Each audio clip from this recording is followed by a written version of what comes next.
اپنے ایمان کی آب یاری کرے، اپنے ایمان کی آب یاری کرے، دل پہ اللہ کا خوف طاری کرے۔ ورحمۃ اللہ وبرکاتہ۔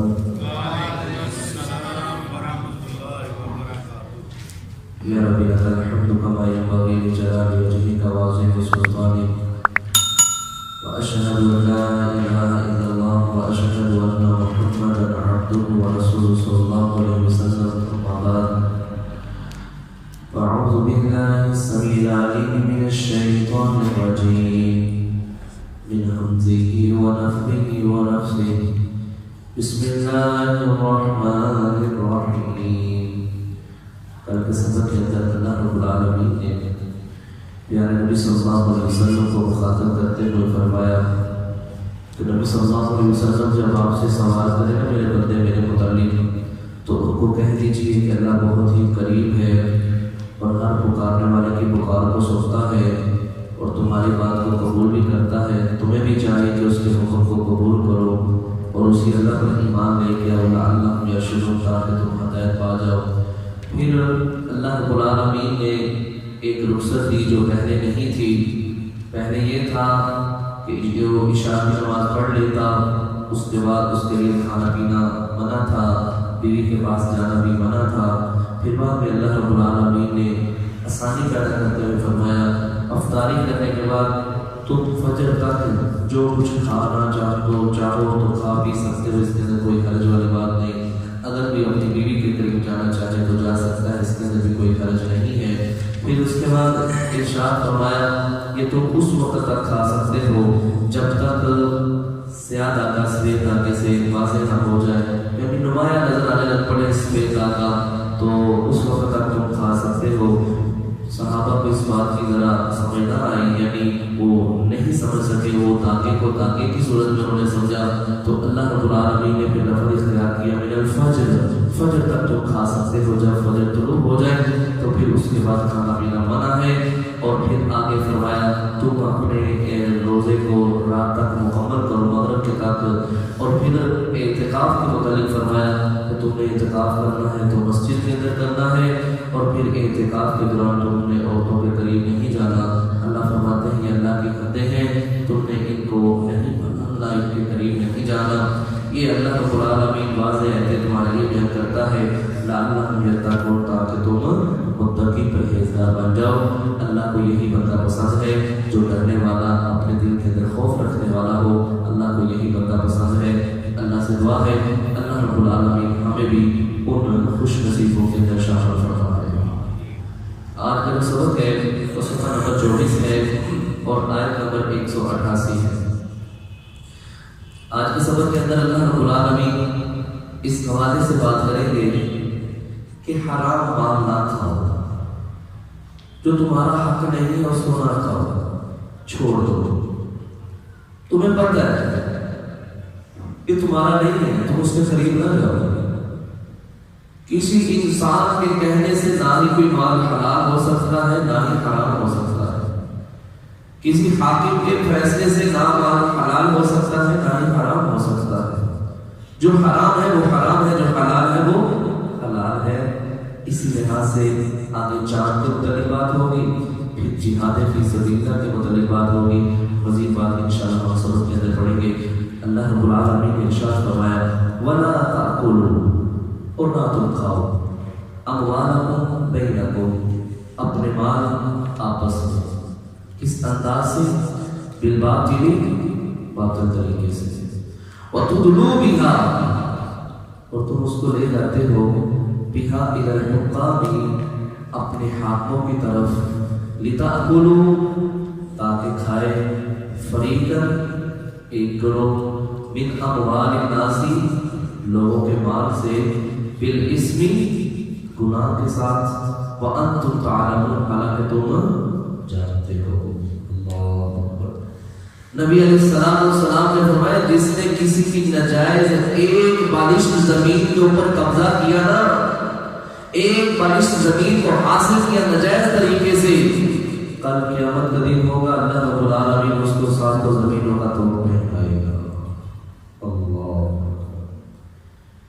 اتنا بڑا گناہ ہے، زیادتی ہے، ظلم ہے، یہ حقوق العباد میں سے ہے، جب تک یہ بندہ معاف نہیں کرے گا اللہ بھی معاف نہیں کرے گا۔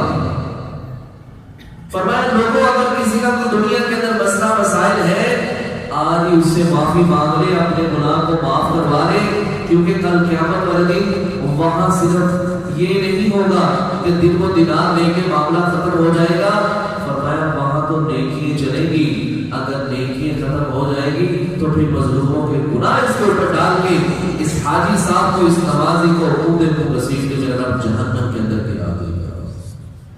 کسی کا حق نہ مارو، کسی کی حق تلفی نہ کرو، یہ حقوق العباد اللہ رب العالمین نے اس لیے حد مقرر کی ہے کہ تم ایسا کام کرو گے تو اس کی سزا یہ ہے، ایسا کام کرو گے تو اس کی سزا یہ ہے۔ آپ دیکھ لیجئے، ایک حقوق اللہ ہے، ایک حقوق العباد ہے۔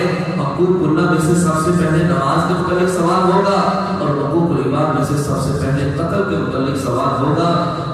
اللہ نے دونوں کے حق رکھے ہیں، اگر ہم دونوں حقوں کو ادا احسن طریقے سے کریں گے تو الحمدللہ اللہ کی توفیق سے ہم مومن بھی ہیں، مسلمان بھی ہیں، پرہیزگار بھی ہیں۔ اور اگر ایک حق ادا کرتے ہیں دوسرا حق ادا نہیں کرتے تو ہم اللہ کی نگاہ کے اندر مجرم ہوتے ہیں۔ یہاں اللہ رب العالمین فرماتے ہیں وَتُدْلُوا بِهَا، اور تم لے جاتے ہو بِهَا اس فیصلے کو، ادھر حکامی اپنے حاکموں کی طرف، قاضیوں کو پیسے لگا دیتے ہو، حاکموں کو پیسے لگا، یہ پیسہ بھی نہیں بھی لگتا۔ جو بھی انسان فیصلہ کرتا ہے وہ انسان کے سامنے جو کاغذات ہوتے ہیں، انسان کے سامنے جو الفاظ آتے ہیں، جو باتیں آتی ہیں، بندہ اسی کے تحت ہی فیصلہ کرتا ہے نا۔ غیب تو میرا رب جانتا ہے، اس کے علاوہ تو کوئی جانتا نہیں۔ ام سلمہ رضی اللہ تعالیٰ عنہ بیان کرتی ہیں نبی مکرم صلی اللہ علیہ وسلم کے پاس دو بھائی اپنا جھگڑا لے کے آئے، دونوں پر جگہ کے متعلق معاملہ تھا۔ اللہ اکبر۔ اب دونوں کے پاس دلیل نہیں تھی، کوئی ثبوت نہیں تھا۔ ایک کہتا تھا میری جگہ ہے، دوسرا کہتا تھا میری جگہ ہے، میری زمین ہے، وہ کہتا میری زمین ہے۔ اب نبی صلی اللہ علیہ وسلم کے سامنے دونوں بیٹھے، دونوں نے اپنا معاملہ پیش کیا۔ اللہ کے نبی صلی اللہ علیہ وسلم وہ زمین میری ہے، دوسرا کہتا تھا میری ہے۔ نبی اسلام نے مخاطب کرتے ہوئے فرمایا لوگوں میری بات سنو، توجہ کرو میری طرف۔ کہنے لگے ہاں جی نبی صلی اللہ علیہ وسلم۔ فرمایا یہ بات یاد رکھو، میں بھی ایک بشری انسان ہوں، میں بس صرف تمہاری باتوں کو سن کے تمہارے حق میں فیصلہ کروں گا، باقی معاملہ میرے اللہ کے سپرد ہے۔ میرے کہنے سے نہ کوئی چیز حلال ہو جائے گی، میرے کہنے سے نہ چیز حرام ہوگی۔ اگر میں کسی کو حق دے دیتا ہوں حالانکہ وہ حق والا نہیں ہے تو یہ بات یاد رکھو وہ مجھ سے جہنم کی آگ لے کے جا رہا ہے، چاہے وہ تھوڑی لے لے چاہے وہ زیادہ لے لے۔ ام سلمہ رضی اللہ تعالیٰ عنہ کہتی ہیں جو تھوڑی دیر پہلے کہہ رہے تھے نا اللہ کے نبی صلی اللہ علیہ وسلم یہ زمین میری ہے، یہ زمین میری ہے، فرمایا جب نبی اسلام نے فرمایا جہنم کے انگارے کو لے کے جا رہا ہے تو دونوں کی آنکھوں کے اندر آنسو تھے، اور دونوں ایک دوسرے کو کہہ رہے تھے بھائی یہ زمین میری نہیں تیری ہے، وہ کہتا نہیں میری نہیں بلکہ تیری ہے۔ اللہ اتنا حساس معاملہ ہے، یہ دنیا گزر جائے گی، یہ نہ پہلوں کے لیے رہی ہے نہ ہمارے لیے رہے گی۔ متاع الغرور یہ دھوکے کا سامان ہے، یہاں جو بھی آیا اس نے اس زمین کو چھوڑ کے گیا، اس زندگی کو ختم، اس نے اس کی زندگی میں ساری خواہشات کو ختم کر دیا ہے۔ لیکن ایسی خوشی ایسی زندگی سے اللہ ہم سب کو محفوظ فرمائے جو کسی کے اوپر قبضہ کر کے، زمین کے اوپر قبضہ کر کے کسی کو زیادتی کا نشانہ بنا کے کسی کے اوپر ظلم کرتے ہوئے زندگی گزارتا ہے، ایسے انسان کے اوپر جب موت کا وقت آتا ہے تو ہر چیز یہ کہتی ہے اللہ تیرا شکر ہے تو نے اس نافرمانی کو ختم کیا ہے۔ تو اس لیے میرے بھائیوں زیادتی نہیں کرنی، ظلم نہیں کرنا۔ یہ کسی قاضی کے کہنے سے، کسی انسان کے کہنے سے یہ معاملے کے اندر رد و بدل اگر ہو بھی جاتا ہے تو میرے لیے حلال نہیں ہے، حالانکہ میں جانتا ہوں یہ معاملہ غلط ہے۔ اگر کورٹ میرے ہاتھ میں فیصلہ بھی دے دیتی ہے، اور کتنے لوگ ایسے ہیں فیصلے لے کے پھر رہے وہ فلاں جگہ کا بھی کیس، فلاں جگہ کا بھی کیس، فلاں جگہ کا بھی کیس، تو کیا کرنا اللہ کے بندے جب تجھے پتہ ہے نہیں میرے ہے، میں اس کے اوپر حق نہیں رکھتا، تو چاہے 100-200 جتنی مرضی پھیلے بنا لے، اس کے ساتھ وہ تیرے لیے حلال تو نہیں ہو جائے، یا قاضی کے کہنے سے وہ حلال تو نہیں ہو جائے گی، جو حلال ہے وہ حلال ہے، جو حرام ہے وہ حرام ہے. کسی کے کہنے سے کوئی چیز بھی حلال یا حرام نہیں ہو سکتی.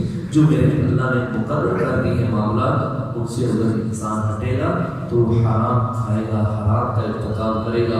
اس لیے نبی صلی اللہ علیہ وسلم نے فرمایا تھا میری امت کے اوپر ایک زمانہ ایسا بھی آئے گا امن حلال امن حرام، کسی کو یہ تمیز نہیں ہوگی یہ جو میں مال حاصل کر رہا ہوں یہ میرے لیے حلال ہے یا حرام ہے، یہ تمیز ختم ہو جائے گی. بس مال کی محبت ہوگی تاکہ مال میں حاصل کروں. تو فرمایا لِتَأْكُلُوا فَرِيقًا، تاکہ کھائے ایک گروہ من اموال الناس، لوگوں کے مال میں سے بالاسم، گناہ کے ساتھ، دھوکہ دے کے، فراڈ لگا کے. عجیب و غریب ہمارے معاشرے کے اندر کیسز ہیں، معاملات ہیں. یہ حرام کی کمائی، یہ حرام کے معاملات، اللہ اس بندے کی نہ دعا کو قبول کرتا ہے نہ اس کی عبادت کو قبول کرتا ہے. اور اللہ فرماتے ہیں وَأَنْتُمْ تَعْلَمُونَ، حالانکہ تم جانتے بھی ہو پھر بھی تم جان بوجھ کے یہ کام کرتے ہو.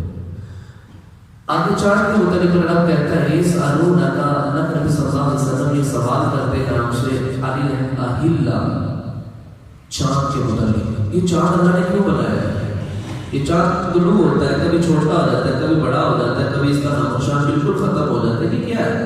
اللہ رب العالمین فرماتے ہیں قل، کہہ دیجیے ہی مواقیت، یہ وقت بتاتا ہے للناس، لوگوں کو، والحج، اور حج کا مہینہ بتاتا ہے، حج کے دن بتاتا ہے، حج کے دن بتاتا ہے. یہ بتاتا ہے کہ روزے آگے ہیں اور یہ بتاتا ہے کہ روزے کا مہینہ چلا گیا ہے.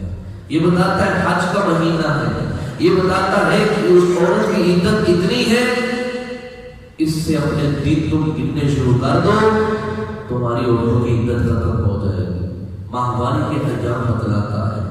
اسی لحاظ سے نبی علیہ السلام نے اسلامی مہینے کے متعلق فرمایا ایک دفعہ، دو دفعہ، تین دفعہ. فرمایا ہم ان پڑھ قوم ہیں، کبھی مہینہ یہ 3 دفعہ اس طرح کیا. فرمایا کبھی مہینہ اسلامی 29 دنوں کے لیے 30 دنوں کا ہوتا ہے. پھر نبی علیہ السلام نے ایک مرتبہ ایسے کیا کہ دوسری مرتبہ بھی مکمل 10 انگلیاں کی، اور پھر جو تیسری مرتبہ نبی علیہ السلام نے ایک انگلی بند کر کے فرمایا اسلامی مہینہ کبھی اس طرح کبھی ہوتا ہے. اسلامی مہینہ یا تو 29 دنوں کا ہوتا ہے یا 30 دنوں کا ہوتا ہے. نہ ہی یہ 29 سے کم ہوتا ہے اور نہ ہی یہ 30 سے زیادہ ہوتا ہے. اگر کوئی موسم کے اندر خرابی آ جائے، بادل آ جائے روزہ رکھنے کے لحاظ سے یا روزے ختم کرنے کے لحاظ سے، عید الفطر کے لحاظ سے، تو پھر نبی اسلام کو فرمان ہے کہ تم نے 30 کی گنتی کو مکمل کرنا ہے، اس کے بعد اپنے معاملات کو جاری و ساری رکھنا ہے.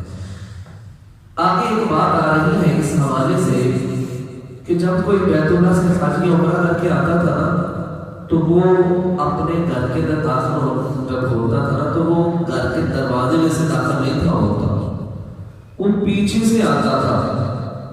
وہ کہتا تھا ہم گناہ کرتے ہیں، خطائیں کرتے ہیں، تو ہم اس دروازے سے گزر کے اپنے گھر میں آتے ہیں، تو اب ہم پاک ہو گئے لہٰذا ہمیں اس دروازے سے نہیں اب گزرنا. وہ پیچھے سیڑھی لگائی، اوپر سے چھات سے نیچے آتے تھے. ایک دفعہ ایسا ہوا انصار زمانہ جاہلیت کے اندر، اور پھر انصار کے اندر یہ معاملہ چلتا رہا. ایک بندہ حج کرنے کے لیے گیا، جب حج کر کے واپس آیا تو وہ دروازے میں سے داخل ہو گیا. ان لوگوں نے باتیں کرنا شروع کر دیا، دیکھو یہ اس بندے کو پتہ ہی نہیں ہے حج کر کے، اس کو چاہیے تھا کہ پیچھے سے آتا گھر کے اندر. اللہ رب العالمین نے اس موقع پہ یہ آیتیں نازل فرمائی. فرمایا وَلَيْسَ الْبِرُّ، اور نہیں ہے نیکی بِأَن تَأْتُوا الْبُيُوتَ، کہ تم آؤ اپنے گھروں میں مِن ظُهُورِهَا، ان کے پیچھے سے، ان کے پیچھے سے نہیں آنا کرو، پیچھے سے نہیں آنا. وَلَكِنَّ الْبِرَّ، اور لیکن نیکی یہ ہے مَنِ اتَّقَىٰ، کہ تم اپنے اندر اللہ کا ڈر اور خوف پیدا کرو، اللہ سے ڈرو، اللہ کا خوف اپنے دل کے اندر پیدا کرو. وَأْتُوا الْبُيُوتَ، اور تم آؤ اپنے گھروں میں مِنْ أَبْوَابِهَا، ان کے دروازوں سے، دروازوں سے گزر کے اندر آؤ. یہ کون سی نیکی ہے کہ تم نے حج یا عمرہ کر لیا کہ تم پیچھے سے آتے ہو دیوار بنا کے؟ یہ کوئی طریقہ نہیں ہے. ہاں اپنے گھر میں تم جانا ہے تو اپنے دروازوں سے داخل ہو کے آنا ہے. وَاتَّقُوا اللَّهَ، اور ڈر جاؤ اللہ سے لعلکم تفلحون تاکہ تم فلاح پا جاؤ، تاکہ تم کامیاب ہو جاؤ۔ جب نبی علیہ الصلوۃ والسلام ہجرت کر کے مدینہ میں آئے تو نبی اسلام کے پاس طاقت نہیں تھی، نہ اتنے ساتھی تھے، نہ اتنے وسائل تھے۔ آپ مکی صورتیں جتنی بھی ہیں ان کو پڑھ لیجیے، مطالعہ کر لیجیے۔ آپ صلی اللہ علیہ وسلم کو یہی حکم دیا جاتا تھا واعفو، درگزر کیجیے، کچھ نہ کچھ معاف کر دیجیے۔ لیکن جیسے مدینہ میں پہنچے اللہ رب العالمین نے طاقت دے دی، افراد مل کے اللہ رب العالمین کہتے ہیں اب نہیں، اب درگزر نہیں ہوگا۔ جنہوں نے آپ کو جہاں سے نکالا ہے ان کو بھی نکالے آپ، جنہوں نے آپ سے لڑائی کی آپ ان کے سامنے کھڑے ہو گئے، کسی کو نہیں چھوڑا جائے گا، ہر ایک سے آپ نے بدلہ لینا ہے۔ اس لحاظ سے میرا کہتا ہے وقاتلوا فی سبیل اللہ، اور لڑو اللہ کے راستے میں، الذین وہ لوگ یقاتلونکم جو تم سے لڑتے ہیں، ان سے لڑو جو تم سے لڑتے ہیں، جو نہیں لڑتے ان سے نہیں لڑنا۔ اس لحاظ سے فرمایا وَلَا تَعْتَدُوا، اور تم نے زیادتی بھی نہیں کرنی۔ زیادتی کے اندر چند باتیں ہیں، عورتوں کو نہیں بندہ قتل کر سکتا جنگ کے اندر، بوڑھوں کو قتل نہیں کر سکتا، بچوں کو بھی نہیں قتل کر سکتا۔ یہ ان کے جو عبادت خانے ہیں جہاں ان کے امام وغیرہ پیشوا ہیں ان کو بھی بندہ قتل نہیں کر سکتا، ان کے جانوروں کو بھی بندہ قتل نہیں کر سکتا، ان کے درختوں کو باغات کو بھی آگ نہیں لگا سکتا، اسی طرح کسی لاش کا مسئلہ نہیں کر سکتا، کان کاٹ دیا، ناک کاٹ دیا، انگلیوں کے پورے کاٹ دیے۔ فرمایا وَلَا تَعْتَدُوا، تم نے ہاتھ سے نہیں بڑھنا، تجاوز نہیں کرنا، زیادتی نہیں کرنی۔ نبی اسلام اس جذبے کے اندر تھے، آپ صلی اللہ علیہ وسلم گزر رہے تھے کہ ایک عورت کو تلوار لگی اور وہ مری پڑی ہوئی تھی، تو نبی اسلام نے اعلان کروایا، فرمایا کوئی بندہ بھی کسی عورت کو قتل نہ کرے۔ تو فرمایا تم لڑو جو تمہارے ساتھ لڑتے ہیں، جو نہیں لڑتے ان کے ساتھ نہ لڑو۔ ان اللہ بے شک اللہ لا یحب المعتدین، زیادتی کرنے والے کو اللہ پسند نہیں کرتا۔ تم نے زیادتی نہیں کرنی، حد سے نہیں بڑھنا۔ وَاقْتُلُوهُمْ، ان سے لڑو، حیث جہاں کہیں بھی ثقفتموہم، تم ان کو پاؤ۔ اب نہیں دیکھا جائے گا، ان کو قتل کر دو جہاں بھی تم ان کو پاؤ۔ وَأَخْرِجُوهُمْ، اور ان کو نکالو، مِنْ حَيْثُ أَخْرَجُوكُمْ، جہاں سے انہوں نے تمہیں نکالا۔ یہاں تلک کے نبی صلی اللہ علیہ وسلم کے لیے حرم کا جو علاقہ ہے، مسجد حرام ہے، میرے رب نے اس کو چند گھڑیوں کے لیے نبی اسلام کے خاص غزوہ کرنے کے لیے، جنگ کرنے کے لیے آپ صلی اللہ علیہ وسلم کو اجازت دی تھی۔ آپ صلی اللہ علیہ وسلم نے فرمایا لوگ جہاں بھی تمہیں ملے، 4 بندوں کے متعلق نبی اسلام نے اعلان کر رکھا تھا کہ بندے جہاں کہیں ملے، اگر گناہ کے اندر بھی لپٹے ہوئے ملے تو پھر بھی ان کو نہیں چھوڑا جائے گا، ان کو پھر بھی قتل کر دیا جائے گا۔ یہی میرا رب بات کہتا ہے حیث ثقفتموہم، چاہے تم ان کو مسجد حرام کے اندر پاؤ، وَأَخْرِجُوهُمْ، ان کو وہاں سے نکال دو، مِنْ حَيْثُ أَخْرَجُوكُمْ، جہاں سے انہوں نے تم کو نکالا۔ وَالْفِتْنَةُ، اور یہ بات یاد رکھو، جو فتنہ ہوتا ہے نا، أَشَدُّ مِنَ الْقَتْلِ، وہ قتل سے بھی زیادہ خطرناک ہوتا ہے۔ اور اس فتنے کا معنی مفسرین نے شرک لکھا ہے، شرک۔ شرک جو ہے وہ قتل سے بھی بڑا ہے۔ کوئی انسان یہ کہہ سکتا ہے تم ظلم کر رہے ہو، زیادتی کر رہے ہو، کیوں تم لوگوں کو مار رہے ہو؟ تو ان کے لیے پیغام ہے بھائیو کہ سب سے بڑا قتل اور فتنہ اور سب سے بڑا معاملہ شرک ہے۔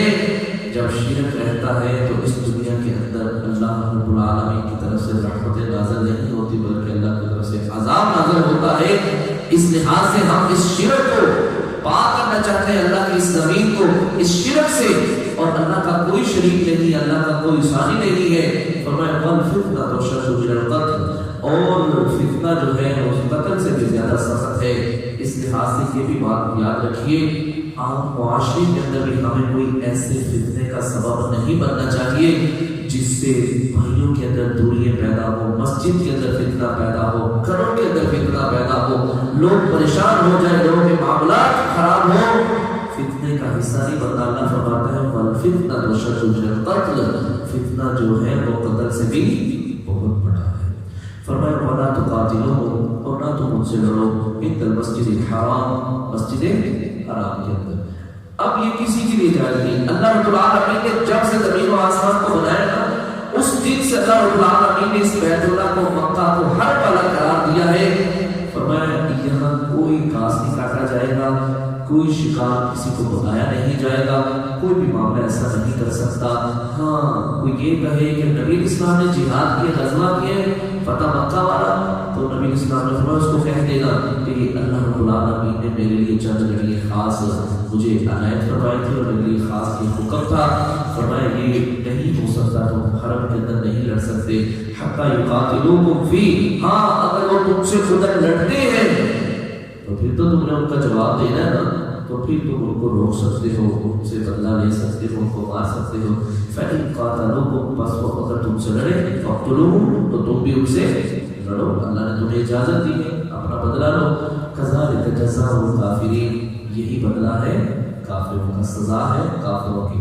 فَإِنِ انْتَهَوْا، اللہ اکبر، دیکھیے میرا رب کتنا غفور رہی ہے. اللہ فرماتا ہے فَإِنِ انْتَهَوْا، بس اگر وہ باز آ جائے اپنے شرک سے، گناہوں سے، ارتکاب جو انہوں نے کیے ہیں، گناہوں کا ارتکاب جو کیے ہیں، اس سے باز آ جائے، معافی مانگ لے، تو فرمایا فَإِنَّ اللَّهَ غَفُورٌ رَحِيمٌ، بس بے شک اللہ بخشنے والا، رحم کرنے والا. اللہ فرما رہا ہے کہ میں پھر بھی معاف کر دوں گا.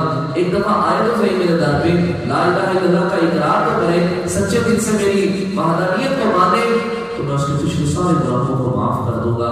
آخری بات فرمایا وقاتلوہم، اور تم ان کو قتل کرو، حتی یہاں تک کہ لا تکون فتنہ، کوئی فتنہ نہ رہے اس دنیا کے اوپر. فتنے سے مراد شرک جڑ سے اکھڑ جائے، جڑ سے ختم ہو جائے. فرمایا وَيَكُونَ الدِّينُ لِلَّهِ، اور دین خالص کس کا ہو جائے؟ اللہ کے لیے دین خالص ہو جائے. فرمایا مجھے اللہ رب العالمین نے نبی اسلام فرماتے اس وقت تک لڑنے کا حکم دیا ہے جب تک لوگ لا الہ الا اللہ کا اقرار نہیں کر لیتے. جب وہ لا الہ الا اللہ کا اقرار کر لیں گے، انہوں نے اپنے مال بھی بچا لی اور اپنی جان بھی بچا لی. تو فرمایا فَإِنِ انْتَهَوْا، بس اگر وہ باز نہ آئے، فَلَا عُدْوَانَ، بس نہیں ہے زیادتی، إِلَّا عَلَى الظَّالِمِينَ، مگر جو کوئی ظلم کرے گا، جتنی اس کی سزا ہے اتنی اس کو سزا دینی ہے، اس سے بڑھ کے اس کو سزا نہیں دینی ہے. تو یہ ہے میرے بھائی آج کا سبق، جس کے اندر اللہ رب العالمین نے کسی غیر کے مال کو کھانے کے اوپر پابندی لگائی ہے. حرام کا مال نہیں کھا سکتا، جو اس کے لیے حلال نہیں ہے وہ اس کا حق نہیں ہے، اور جو اس کا حق نہیں ہے وہ اس کے لیے حرام ہے. اسی لحاظ سے چاند کے متعلق بات ہوئی ہے، اور چاند انسان کے لیے میرے رب نے وقت مقرر کرنے کے لیے اس کو بنا رکھا ہے. اس سے انسان کو قیمتی تعداد ملتی ہے کہ یہ کتنے دن ہو گئے ہیں، کتنے مہینے، یہ مہینے کے کتنے دن گزر گئے ہیں، کتنے دن ہیں. اور پھر آگے جہاد فی سبیل اللہ کے متعلق بات کی ہے کہ جس طرح یہ تم سے لڑتے ہیں تم بھی ان سے لڑو، جہاں سے انہوں نے تمہیں نکالا ہے تم بھی انہیں نکال دو. نبی اسلام والسلام نے بھی اعلان کر دیا تھا کہ آئندہ کے بعد مسجد حرام کے اندر کوئی مشرک نہیں آئے گا، کوئی مشرک حج نہیں کرے گا. اسی طرح جزیرۃ العرب سے نبی اسلام نے یہودیوں کو بھی نکال دیا تھا. عمر بن خطاب رضی اللہ تعالیٰ عنہ نے بھی یہودیوں کو نکال دیا تھا. اس لیے فرمایا جہاں سے انہوں نے تمہیں نکالا تم بھی انہیں نکال دو، جو تمہارے لیے لڑنے کے لیے تمہارے ساتھ تم بھی ان کے ساتھ لڑو. یہ اللہ کی طرف سے پیغام ہے. اللہ سے دعا ہے اللہ رب العالمین ہم سب کو جو کچھ پڑھا ہے اللہ ہم سب کو عمل کرنے کی توفیق عطا فرمائے. سبحانک اللہم و بحمدک اشہد ان لا الہ الا انت استغفرک واتوب الیک.